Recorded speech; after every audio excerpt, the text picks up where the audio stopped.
They are defying the odds, together for 35 years, living with HIV, and yes, they are a gay couple. A very special love story for Valentine's Day as Kababayan LA starts right now.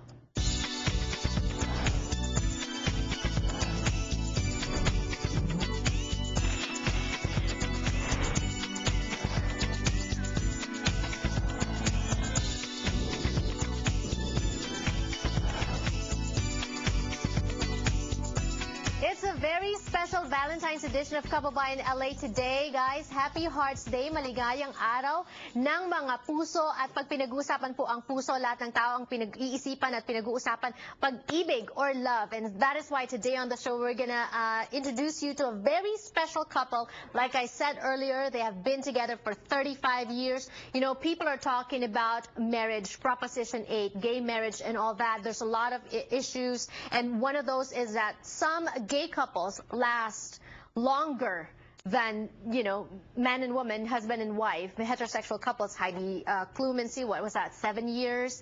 Ashton Kutcher, Demi Moore, just a few years. Can you imagine, only a few days for Kim Kardashian and her ex-husband? You guys, 35 years. First of all, welcome to Kababayan LA. Happy Valentine's Day, Gil.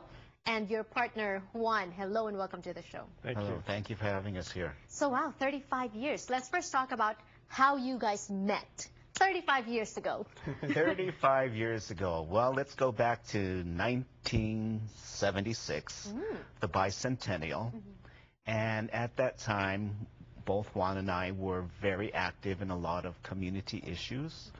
And we were at a gay rights march. One of the first marches, in fact, in San Francisco. Oh, okay. Yes. So you shared that together. Was that how you met? We met at the march itself. Was it love at first sight?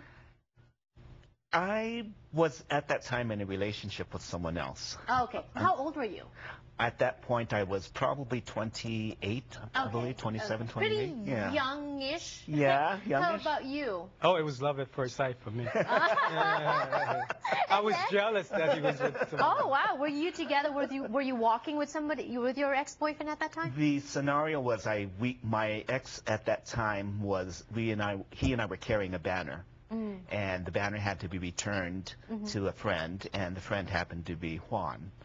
And you're the friend of the ex-boyfriend? Yes, that's right. Oh, okay. Yes. Well, it was a circle. We all did a lot of civil rights issues at the time. Okay. I was doing gay rights issues as well as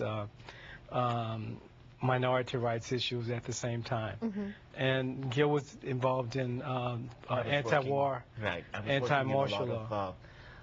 At that time, President Marcos was in the Philippines, and I was an anti-Marcos individual, recognizing there was a lot of So were a lot of people at the time, especially? Yes. Yes. So how did from that first meeting, how did it blossom into a relationship, especially if you were together with somebody else at that time? Unfortunately, the man I was in love with that time was killed that same night in a tragic bike accident. Oh, wow. So it wasn't until probably October of that year, when I was grieving, that in Monterey, we bumped into one another at a bar. And I was consoling my grief, looking into these flames in a fire pit, and this voice next to me says, "I know you." And of course I ignored that. He says, "No, I really do." And I looked up, and he says, "My name, you don't remember me, but my name is Juan.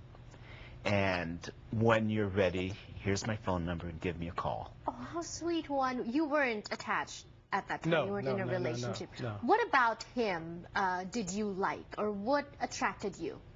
I think a lot it had to do with, I felt he was a honest person, a hardworking person, because we were involved in similar kind of activities.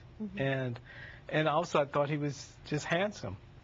You know, it was, in some ways it was that attraction, and in some ways it's also the elements that you can't put your finger on, just like it just feels right. So from the first time that you set eyes on him, you knew that he was the one you wanted to grow old with? Well, the person I certainly was attracted to and was worth an effort to get to Pursuing. know it. Yeah. Exactly. And so how long after that phone card or the calling card incident or business card incident or phone number incident before you called, actually? Probably it was maybe a month or two later. A month or two. Because Okay. by that time, you know, I was saying, move on with life, So you kept the number. of course. Why? Was there a little bit of attraction already, or was it just something that you put in your pocket and maybe, you know? Well, what was interesting for me is because Juan is a person of color. And myself being also a minority during that particular time, people with our brand of politics, there weren't many people of color. Gil is Filipino-American, born and raised in Hawaii. So Well, born in San Francisco. born in San Francisco. Raised in Hawaii or no? My mother was born there. Okay, so now I'm getting confused. He was raised in San Francisco as well, and Juan is African-American, Yes. born and raised in Louisiana. Correct. See, I got that right. But you know, another thing is 35 years is not easy. First of all, the dynamics of a relationship, what you fight about, how you resolve things, but at the same time, you're a gay couple. You talked about the ethnicity factor, and there's just so many things, but how do you overcome that? We'll have more discussions when we return on the show. Don't go away.